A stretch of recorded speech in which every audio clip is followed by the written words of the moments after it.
Il-konferenza nazzjonali bit-tema For a New Progressive Europe imtella mill-Fondazzjoni DEAT kienet indirizzata mill-Europarlamentari Ġermaniża Jutta Steinruck li saħqet fuq il-bżonn ta' bidla f'pajjiżi bħal Ġermanja, Malta u r-Renju Unit biex l-Ewropa tkun aktar pożittiva. Hija enfasizzat il-ħtieġa ta' aktar opportunitajiet fosthom permezz tal-garanzija ta' tagħlim, taħriġ u xogħol. There is no difference between huge and economical successful countries and small countries that need a change. But we need a change in Germany too, as you know. A change for Europe needs a change in Malta in March, then a change in Germany in September, and later on in Great Britain and all over Europe at the European elections. So that's the only thing to change Europe into really a positive solidarity, a new social Europe. Mary Turner mill-Partit Laburista Ingliż saħqet li tittama li fid-9 ta' Marzu tinfetaħ paġna ġdida f'Malta u fl-Ewropa.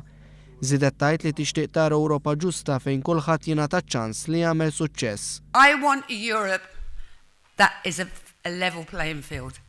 Whether I live in Malta, whether I live in the UK, whether I live in Ireland, and I did live in Ireland, I am Irish, we want a fair, level playing field for all people. And yes, there will be some differences as we said, and it is sometimes the interpretation of the legislation that governments interpret for sometimes their own benefit. Il-trade unionista Andy Ward qal li l-miżuri ta' awsterità huma regressivi u qed jikkastigaw lil ħaddiema. It's an extremely important debate about how do we shift back to being progressive rather than regressive in Europe, because to me austerity is regressive, and austerity programs that are being put in are actually punishing the innocent people, the ordinary decent working people that didn't cause the problem in the first place. Dr. Robert Mikallef, lecturer dwar il-politika Ewropea fl-Università ta' Malta, qal li bi gvern ġdid u proattiv pajjiżna jista' jgħinu jkun ta' ispirazzjoni għall-Ewropa.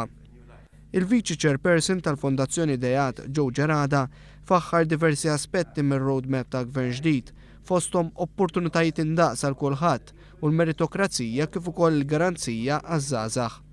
This roadmap is, in my opinion, an exercise of an integrated approach to policy development which is meant to deliver quality, speed and value for money. L-avukat Dr. Ramona Frendo tkellmet dwar il-ħidma li trid issir favur soċjetà inklusiva kemm f'pajjiżna kif ukoll fl-Ewropa.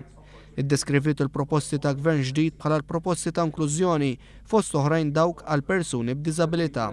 I believe that the strongest social pledge made by the Partit Laburista in its manifesto is that regarding community living for the disabled, and I hope that both locally and on a European Union level, progressives will continue to work tirelessly to ensure full equality also for those who have a disability. Il-professur Emanuel Sinagra qal il-formula għal soċjetà ġusta hija li l-membri tas-soċjetà jpoġġu ruħhom fis-sitwazzjoni ta' dawk li tibatu imbagħad jaġixxu. We can actually do one simple act to do this by choosing the right leaders. And basically we need leaders who constantly put themselves in the situation of their fellow citizens by listening through the Congress, for instance, and being in touch with the society. Charles Calleja, b'50 sena esperjenza fis-settur edukattiv, qal li soċjetà ġusta timbena fuq l-edukazzjoni. Fil-waqt li Rene Lajvira mill-Konfederazzjoni Maltija tal-Organizzazzjonijiet tan-nisa qalet li fil-manifest elettorali tal-Partit Laburista il-qasam li tirrappreżenta hi ingħata ħafna importanza. Intervjenow ukoll il-kelliem ewlieni għall-affarijiet barranin George Vella, il-membru parlamentari Ewropew Edward Cicluna u l-President tal-Partit Laburista Stefan Zrinzot Soppardi kif ukoll diversi kandidati tal-Partit Laburista.